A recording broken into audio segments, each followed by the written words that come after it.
Come to the point. ఈ రోజు మన కమ్ టు ద పాయింట్ కార్యక్రమంలో మనం మాట్లాడుకునే పాయింట్ ఏమిటి అంటే, డిప్యూటీ సీఎం పవన్ కళ్యాణ్ గారు ఈ అధికారంలోకి వచ్చిన తరువాత ప్రజాపాలనను గాలికి వదిలేసి సినిమాలు చేసుకుంటూ ఉన్నారు అని చెప్పుకుంటున్నారు తప్ప, ఈ సినిమాల్లో చేయటం వల్ల వచ్చే డబ్బుని, తన సొంత నిధుల్ని ఏం చేశాడు, ఎవరెవరికి ఇచ్చాడు ఏంటి అనేది మాత్రం చెప్పుకోవడం మర్చిపోయారు చాలామంది.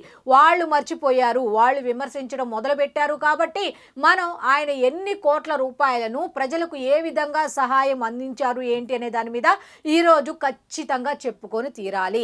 ఆయన అయితే అఫీషియల్గా ఎక్కడా కూడా నేను ఇంత ఇచ్చా, నేను అంత ఇచ్చా అని చెప్పుకోలేదు. కాబట్టి మనం ఈ సామాజిక మాధ్యమాల్లో సొంత నిధులు అనే మాట వాడిన దగ్గర వచ్చిన వివరాల ప్రకారం ఆ వివరాలు తీసుకొని ఇప్పటి వరకు ఈ 18 నెలల కాలంలో ఆయన ఎంత నిధులను, తన సొంత నిధులను ప్రజాసేవకు వినియోగించారు అనే దాని మీద ఈరోజు మనం మాట్లాడుకోబోతున్నాం. ఈ విధంగా మాట్లాడుకునే ముందు మీకు ఒక చిన్న విజ్ఞప్తి ఏమిటి అంటే, ఇప్పటి వరకు కూడా ఏ వీడియో అయినా మీరు షేర్ చేశారో షేర్ చేయలేదో నాకైతే తెలీదు. ఈ వీడియో మాత్రం తప్పకుండా షేర్ చేయండి, మీ స్టేటస్లో పెట్టుకోండి, 10 మందికి చేరువయ్యేలా చేయండి. ఎందుకు అంటే, ఒక పని చేస్తున్న వ్యక్తి ఆ పని ద్వారా వచ్చే ఆదాయాన్ని 10 మందికి పంచుతున్నారు అంటే ఆ నిస్వార్థ జీవితం గురించి 10 మందికి తెలియజెప్పాల్సిన అవసరం ఎంతైనా ఉంది.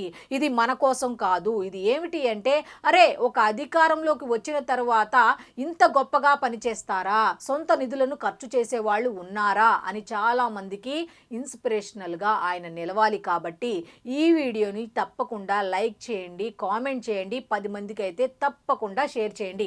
ఇక పాయింట్లోకి వెళ్ళిపోదాం. సినిమాలు చేసుకుంటాడు, ప్రజాపాలన గాలికి వదిలేశాడు అని మాత్రం చెప్తున్నారు. మరి ఆ సినిమాలు చేసుకుంటాడు అనే మాటలోనే సినిమాలు చేస్తే ఏమొస్తుంది? డబ్బు వస్తుంది. మరి ఆ డబ్బు ఏం చేశారు? సొంతంగా వాడుకున్నారా, దాచుకున్నారా, లేకపోతే అధికారంలోకి వచ్చాం కదా అని ప్రభుత్వ ధనాన్ని దోచుకున్నారా? ఏం చేశారు అంటే, ఆయన దాదాపు 10 కోట్ల రూపాయలను, ఈ 18 నెలల కాలంలో 10 కోట్ల రూపాయలను ఆయన ఏం చేశారు అంటే ప్రజాసేవకి సొంత నిధులను ఉపయోగించారు. మీరు అనుకోవచ్చు, అబ్బా 10 కోట్లు విడుదల చేశారా అని. విడుదల చేయలా, ఖర్చు చేశారు. ఏ విధంగా ఖర్చు చేశారు అంటే, ఒక్కొక్కటి చెప్పుకుంటే మాత్రం చాంతాడంతుంది. కాకపోతే అన్నీ చెప్పరు కదా, కొన్ని మాత్రమే బయటకు వచ్చాయి. ఆ బయటకు వచ్చిన ఆధారాలు, ఆ వివరాల ప్రకారం మాత్రమే ఇప్పుడు మనం చెప్పుకోబోతున్నాం. అందులో ఒకటి ఏమిటి అంటే, ఏపీ తెలంగాణ వరద సహాయార్థం ఏపీ తెలంగాణకు సంబంధించిన సీఎం రిలీఫ్ ఫండ్స్ కి అయితే కోటి రూపాయలు చొప్పున మొత్తం 2 కోట్ల రూపాయలను విడుదల చేశారు. సొంత నిధులు, అండర్లైన్, సొంత నిధులను ఇచ్చారు. విడుదల చేశారు కాదు, ఇచ్చారు. వరద సహాయార్థం గ్రామ పంచాయతీలకు, అలా 400 గ్రామ పంచాయతీలకు ఏం చేశారంటే 1,00,000 రూపాయల చొప్పున, అంటే 4 కోట్ల రూపాయలను ఇచ్చారనమాట ఆ గ్రామానికి చెందేలా. అంటే ఇందాక ఒక 2 కోట్లు, ఇప్పుడు ఒక 4 కోట్లు, మొత్తం 6 కోట్ల రూపాయలు ఇక్కడే కనిపిస్తున్నాయి. ఇది కూడా ఆయన సొంత నిధులు, అండర్లైన్ 6 కోట్ల రూపాయలను. అలాగే మైసూరావారిపల్లి ప్రభుత్వ పాఠశాలకు సంబంధించి అక్కడ మౌలిక సదుపాయాల కల్పనకు సంబంధించి 60 లక్షల రూపాయలను కేటాయించారు. అంతేకాదు మొన్న చిలకలూరిపేట జిల్లా పరిషత్ పాఠశాలకు వెళ్ళినప్పుడు కూడా అక్కడ కూడా లైబ్రరీ కోసం ఒక 30 లక్షల రూపాయలు, అంటే దాదాపు అక్కడ ఒక 1 కోటి రూపాయలు. ఇందాక ఒక 6 కోట్లు, ఇప్పుడు ఒక 1 కోటి రూపాయలు, మొత్తం 7 కోట్ల రూపాయలు అనమాట.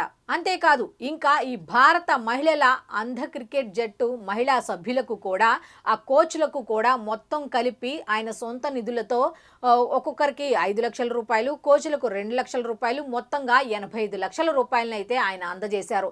అంతేకాకుండా వాళ్ళకు కావలసిన కొన్ని పర్సనల్ వస్తువులను కూడా ఆయన అందజేశారు సొంత నిధులతో. అంటే దాదాపు ఇక్కడ ఒక 1 కోటి రూపాయలు, అంటే ఎంత మొత్తం 8 కోట్ల రూపాయలు. ఇందాక ఒక 7 కోట్లు, ఇప్పుడు ఒక 1 కోటి రూపాయలు, అంటే టోటల్గా 8 కోట్ల రూపాయలు. ఇవి ఏంటి అంటే వైరల్ అవుతున్న వీడియోలు ఆధారంగా తీసుకున్నవి మాత్రమే. ఇవి మనకు తెలిసినవి, ఇంకా తెలియనివి చాలా ఉన్నాయి, తెలియకుండా చేసినవి కూడా ఉన్నాయి. ఎందుకంటే ఈ చేత్తో ఇచ్చిన సహాయం ఈ చేయికి తెలియకూడదు అంటారు చాలా మంది. ఆ ఉద్దేశమే పవన్ కళ్యాణ్ గారికి ఉంటుంది. ఇవన్నీ మనం చెప్పుకునే చెప్పుకునే తప్ప ఆయన చెప్పుకున్నదైతే కాదు ఎక్కడా కూడా. అధికారంలోకి వస్తే ఎవరైనా ఏం చేస్తారు? ప్రభుత్వం తరపున ప్రజలకు నిధులను కేటాయిస్తారు, సహాయ సహకారాలు అందిస్తారు, అది కామన్. కానీ అధికారంలోకి వచ్చిన తరువాత సొంత నిధులను ఖర్చు పెట్టే ఏ నాయకుడైనా ఉన్నారా? మీరు గనక ఆ నాయకుడు ఉన్నాడు, ఎందుకు లేరు, గతంలో చాలా మంది ఉన్నారని మీరు చెప్తారు కదా. ఈ మధ్య కాలంలో ఎవరైనా ఉంటే గనక మీరు తప్పకుండా కామెంట్ చేయండి. వాళ్ళ గురించి కూడా మనం చాలా గొప్పగా చెప్పుకోవాల్సిన అవసరం ఎంతైనా ఉంది. మంచి చేసే వాళ్ళ గురించి మనం 10 మందికి తెలియచేయాల్సిన అవసరం ఉంది. కాబట్టి ఇలాగా రాజకీయాల్లోకి వచ్చి పదవులు అనుభవిస్తున్న వాళ్ళు సొంత నిధులను ఈ ట్రస్ట్లు అవి పెట్టుకొని కాకుండా ఈ విధంగా ప్రజాసేవకి ఎవరైనా నిధులు కేటాయిస్తున్న వాళ్ళు ఉంటే మాత్రం మీరు తప్పకుండా వాళ్ళ పేర్లు ఖచ్చితంగా మెన్షన్ చేయండి కామెంట్ బాక్స్ లో. ఇక ఇంతే ఆగారా ఈ 8 కోట్ల అంటే? ఈ 8 కోట్ల రూపాయలతో కూడా ఆగలా, ఇంకా ఉన్నాయి. అదేంటి అంటే ఇక పార్టీకి సంబంధించిన, పార్టీ అంటే కార్యకర్తలు ఉంటారు కాబట్టి ఈ జనసేన క్యాడర్ కి సంబంధించి ఇన్సూరెన్స్ కి సంబంధించి 1 కోటి రూపాయలు, ఎన్టీఆర్ ట్రస్ట్ కి సంబంధించి 50 లక్షల రూపాయలు, అలాగే ఇక అన్నయ్య కాబట్టి రాఖీ పండగకు కూడా ఆయన గిఫ్ట్లు పంపించిన సందర్భాలు చూసాము, దసరాకి కూడా ఆయన కానుకలు పంపించిన సందర్భాలు కూడా మనం చూసాం. ఇలా చెప్పుకుంటూ పోతే బోల్డ్ సొంత నిధులను ఆయన ప్రజాసేవకు వినియోగిస్తున్నారు. సినిమాల్లో నటిస్తున్నాడు అంటే నటిస్తాడు, నటించినంత మాత్రాన ప్రజాపాలన ఏం గాలి వదిలేయలేదు కదా. ఈ వచ్చే డబ్బులతో ప్రజాపాలనకే ఉపయోగిస్తున్నారు కదా, ప్రజల కోసమే వినియోగిస్తున్నారు కదా అనేది కూడా చెప్పుకోవాల్సిన అవసరం ఎంతైనా ఉంది. వాళ్ళెవరో చెప్పుకుంటారని ఆయన చేయరు, కానీ ఈయన చేస్తే మాత్రం మనం అందరం చెప్పుకోవాల్సిన అవసరం ఉంది. ఈయనే కాదు, ఎవరు చేసినా సరే, ఏ ప్రజా కార్యక్రమం చేసినా సరే మనం 10 మందికి చెప్పాల్సిన అవసరం ఉంది. ఎందుకంటే వీళ్ళని చూసి ఇంకొంతమంది నాయకులు ముందుకు వస్తారు, అతను చేస్తున్నాడు మనం ఎందుకు చేయకూడదు అని. జయప్రకాష్ నారాయణ గారు కూడా ఒక మాట అన్నారు. ఏమిటి అంటే ఇలాంటి పవన్ కళ్యాణ్ లాంటి వాళ్ళు సొంత నిధులు సమాజ శ్రేయస్సు కోసం ఉపయోగించే వాళ్ళు ఉన్నారు కాబట్టే ఇంకా సమాజంలో సత్యం, ధర్మం, న్యాయం అనేవి ఉన్నాయి.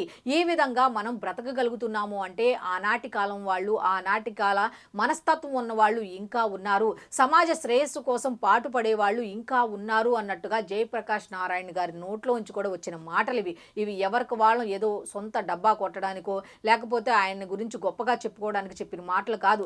ఎక్కడ చూడండి సీనియర్ ఐఏఎస్, ఐపీఎస్ కానీ లేకపోతే సీనియర్ రాజకీయ నాయకుల నుంచి కానీ వస్తున్న ప్రశంసలు ఏంటో తెలుసా? ఇవే. ఒక విమర్శకులు మాత్రమే విమర్శిస్తున్నారు. విమర్శకులారా, మీరు విమర్శించడం మీ పని. అది ఎందుకంటే మీరు డబ్బులు తీసుకుంటున్నారు విమర్శించడానికి కాబట్టి తప్పకుండా విమర్శిస్తారు. కాకపోతే మంచి పనిని మాత్రం మంచిగా చెప్పకపోయినా పర్వాలేదు, కానీ చెడుగా చూపించే ప్రయత్నం అయితే చెయ్యొద్దు అని చాలామంది మీకు విన్నవిస్తున్నారు. సో ఇది ఈనాటి కమ్ టు ద పాయింట్ కార్యక్రమం. మళ్ళీ రేపటి కమ్ టు ద పాయింట్ కార్యక్రమంలో కలుసుకుందాం. అంతవరకు సెలవు, నమస్కారం.